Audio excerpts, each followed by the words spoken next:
মানুষ মারা গেলে ওর আত্মা কি প্রতি বৃহস্পতিবার করে বাসায় আসে, মা হোক বাবা হোক? এটাই প্রশ্ন আমার। আচ্ছা ঠিক আছে, আপনি থাকুন আমাদের সাথে, আমরা জানবো ইনশাআল্লাহ তাআলা। শেখ আমাদের বোন যে প্রশ্নটি করলেন যে মানুষের মৃত্যুর পর আত্মা ঘুরে বেড়ায় কিনা বা আত্মা নির্দিষ্ট একটি দিনে আসে কিনা তার বাড়িতে। ধন্যবাদ। প্রশ্ন করেছেন আমাদের বোন যে মানুষ মারা গেলে বাবা মা আরও যেই কেউ হোক, সমাজে একটি কুসংস্কার বলা হয় প্রতি বৃহস্পতিবার তারা তাদের পরিবারের কাছে আসে। এটি একটি কুসংস্কার এবং ইসলাম বিরোধী কথা।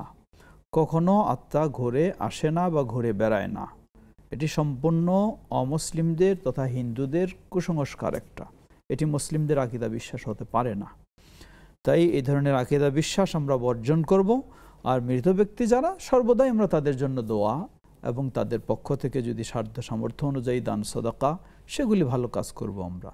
কিন্তু এই আকীদা, এই বিশ্বাস পোষণ করব না যে তাদের আত্মা প্রতি বৃহস্পতিবার বা যে কোনো বার এসে বেড়ায়, ঘুরে বেড়ায়, দেখে খোঁজ খবর নেয় বা ইত্যাদি। এই আকীদা সঠিক নয়।